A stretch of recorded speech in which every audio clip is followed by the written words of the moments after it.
Hey everybody, welcome back to Rewind Time with Brandonwound Pickups.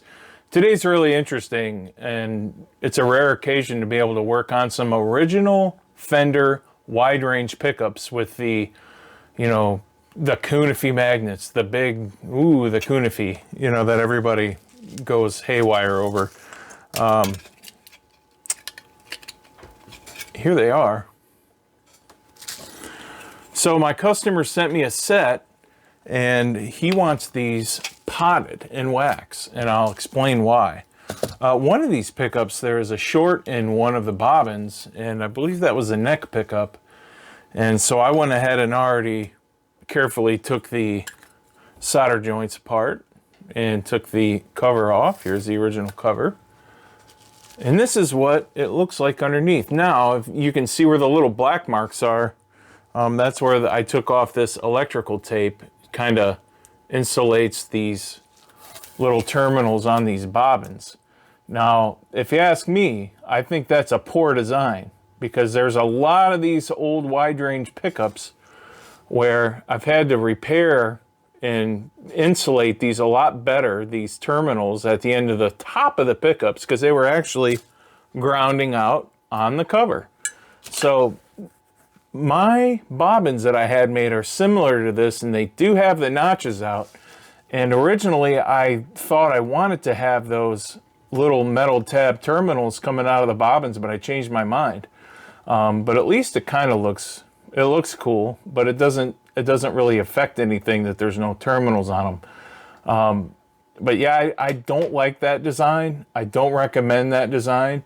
And this bobbin here is actually the dead bobbin, by the way, and we're going to be repairing that today. I already tried to heat up the solder joints to see if I can wake up the coil, and I got nothing. So I'm going to have to take this coil off, and it's extremely important to mark, which terminal is the start and which is the finish, because then you're going to have a pickup out of phase if you don't. And these get really screwy if you don't know what you're doing.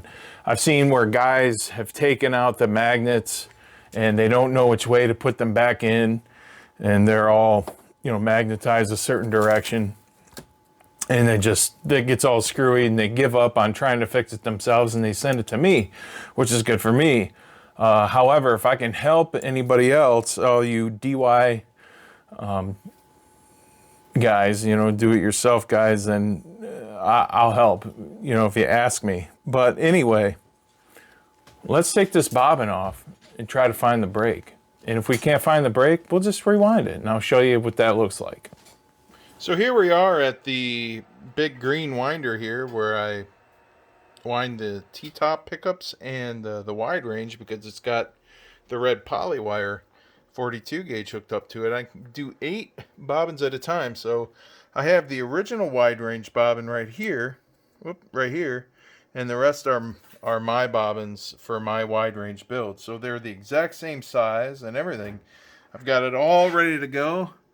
And what you want to do is, here's those metal terminals I was talking about. You just want to make sure they're kind of slightly bent out of the way, so wire doesn't catch these terminals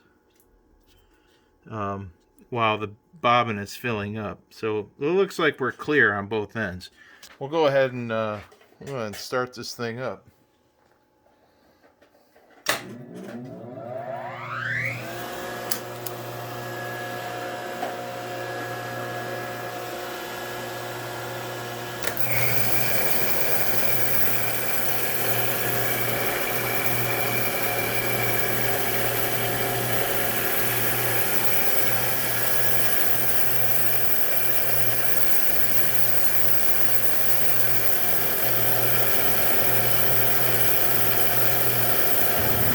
Okay, so we have rewound the old Fender wide range pickup. You can see where I marked onto the bobbin finish and start, so I knew where to, because if you don't, you'll just screw it up and it'll be out of phase with itself and sound really thin and crummy. But yeah, I rewound the pickup, and you can tell the lighter color yellow is the newer tape, and the old yellow is the old tape. But it's the same kind of tape. A lot of people call it Captain tape. But we've got it all put together, and the cover's ready to go back on it. And then the customer actually wants these potted.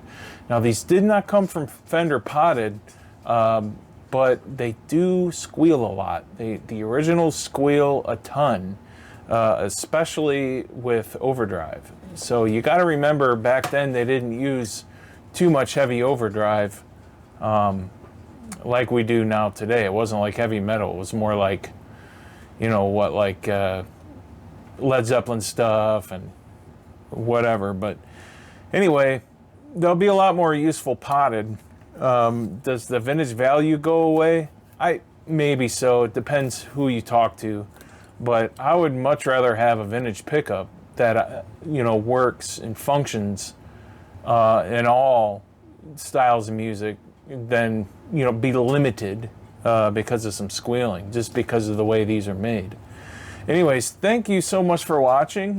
Catch us on the Guitar Knobs podcast, and me and Tony Baloney and Todd Novak, we talk about pedals, guitar builders, speakers, all sorts of cool stuff. We do 101s, kind of like what I did here, kind of like what I do here. Check out Zach Oswald's page, his YouTube page. He does Guitar of the Week, and he has some really cool guitars to show off, a lot of them from the 50s and early 60s. Anyway, thank you so much for watching Rewind Time with Brandonwound Pickups. Go to my website, brandonwoundpickups.com, if you're interested in this service or any vintage style pickups. Thank you.